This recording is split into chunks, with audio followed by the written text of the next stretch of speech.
for me, I'm a former varsity high school coach. So for me, the training exercises are like going to a sports practice.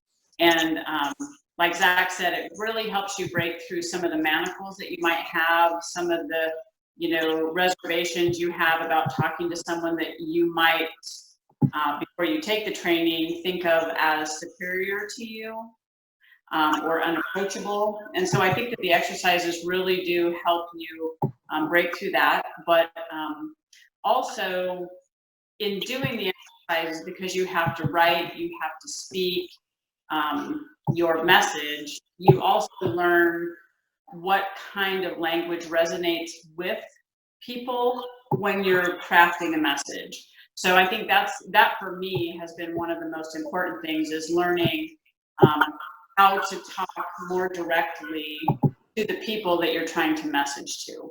And I don't think without the exercises I would have done that.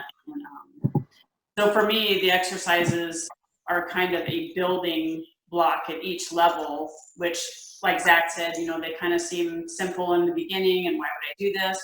But then once you get to level 4 and 5, you realize how those all help support the end result. I think they're important for a couple of reasons, at least. In my experience,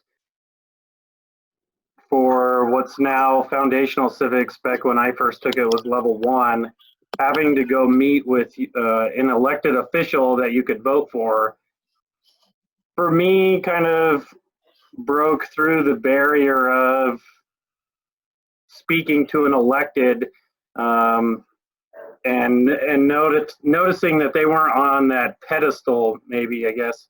I didn't have a whole lot of experience meeting with or speaking to elected officials at the time. So meeting with my county clerk got me past, putting an elected on the pedestal and going, okay, well, this guy is, just another citizen of the county, of the state, just like I am. They're easy to talk to. And, I asked him for 15 minutes and he gave me about 2 hours. So it was a great conversation.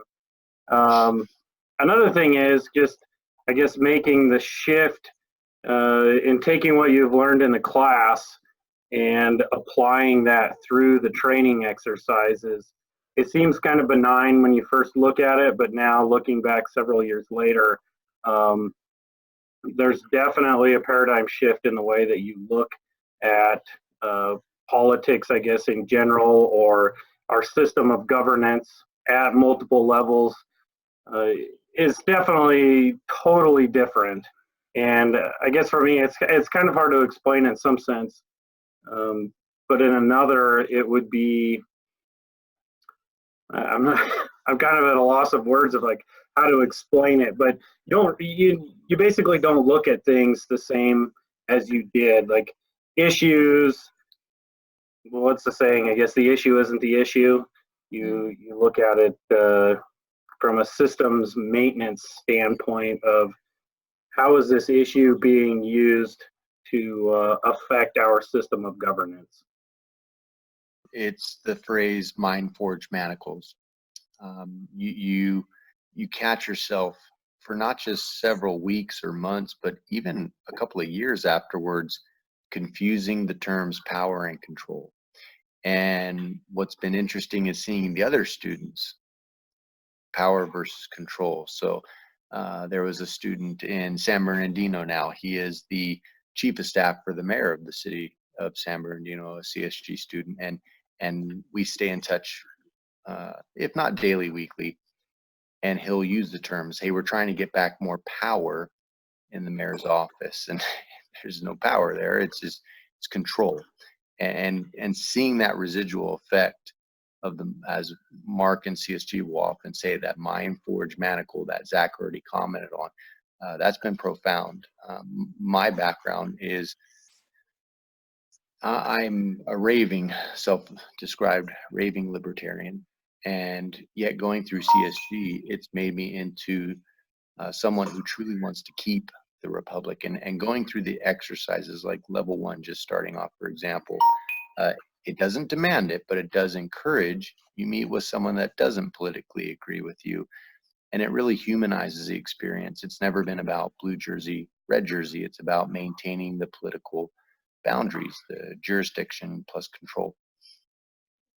Or jurisdiction plus boundaries equals control. So it's been interesting seeing how it's affected me, learning the chessboard, the multiple levels of government, engaging in, and really the experiment that the founder has given us. And so if you take the time to go through the exercises, at least the first 4, I know I've struggled with the 5th one because you're eager to get on the board. But the writing assignments, the speaking with the individuals, again, Zach summed it up nicely when it takes them off the pedestal, because you really realize these are just people that they're like no one else, and they're unique in that sense, but they're like everyone else, and that they're just everyday people. And sadly, many of them don't even take the time to learn about the importance of the system that was commented on earlier. It's that maintenance effect that prior to CSG, I too never paid attention to, the maintenance aspect. So the exercises really teach the importance of, no matter how fine tuned any engine is or anything else that's a mechanical device, without maintenance, you end up with a lot of problems. It changes your vision. You go from being a reactive, chasing fire after fire kind of person, just seeing what's right in front of your face, to having long-term vision where you're looking at preventative maintenance versus reacting to what is thrown at you, sometimes on a daily basis. So I think doing the exercises really takes you from short term to long term. So you're looking at the long game, once you're able to understand the system as a whole.